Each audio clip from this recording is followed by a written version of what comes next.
with the most Annabelle as always. Welcome back. So we are finishing up our franchise review of Sleepaway Camp in Return to Sleepaway Camp. Oh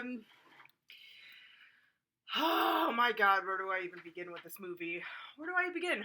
Let's begin with who's returning to this movie. We have Felissa Rose, who was Angela in the first Sleepaway Camp. We have Jonathan Tiersten returning for his part in this movie, as well as Paul D'Angelo, who played the head counselor in the first one as well. We also have Isaac Hayes and Vincent Pastore. That's about the only positive things about this movie, and with all those actors, even with our three returning characters,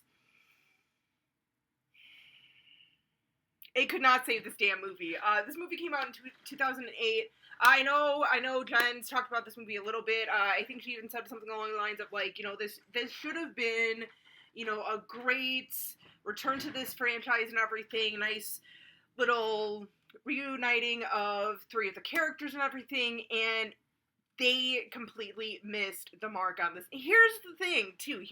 Fun facts. This was written, directed, and produced by Robert Hilzak, who actually wrote, directed, and produced the first one. So, how did you fuck up your own franchise, dude? How? So, this one just, sucks all around. First off, let's talk about Alan. Alan, who is supposed to be our male version of Angela in this movie, supposed to be very sympathetic, and you're supposed to be kind of rooting for him, he's getting bullied and everything. No. One of the worst characters ever. I mean, I'm putting him ahead of that kid from the Babadook. Yeah. More annoying than the little kid from the Babadook at the beginning. I am just saying.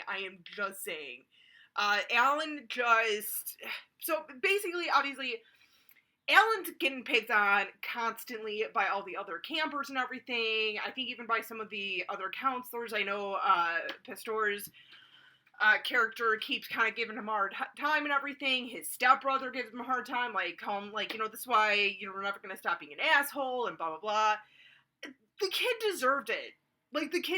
I feel bad saying that because, it's obvious that this character does have kind of something wrong with him. He's not quite fully developed mentally, but, he knows that he's being a little shit and causing just bad times for everyone. He's just a little shit. He knows it. He deserves the bullying, and I'm not even a fan of bullying, but this kid deserved it because he's a fucking little shit.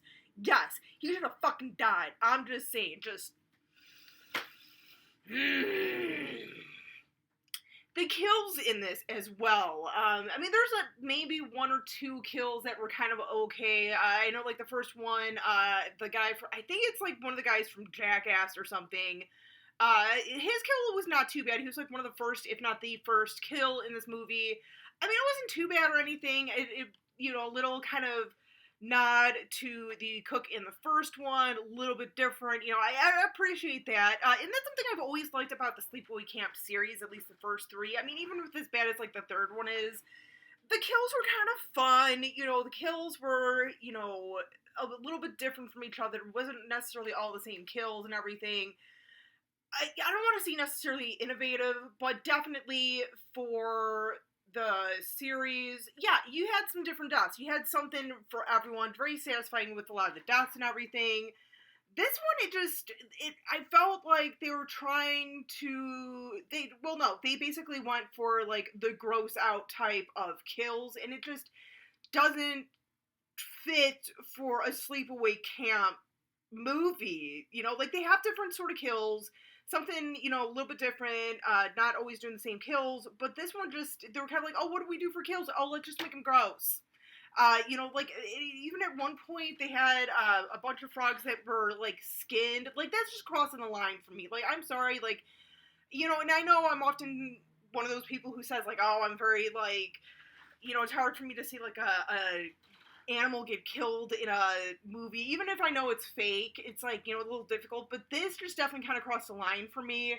And I mean, I'm not like the biggest frog person. I'm not like, you know, huge into frogs or anything, but just to like to me, it didn't even look cool. It wasn't even like, oh, dude, it's kind of gross, but it looks kind of cool. No, it was just disgusting, and I like slightly offended by it.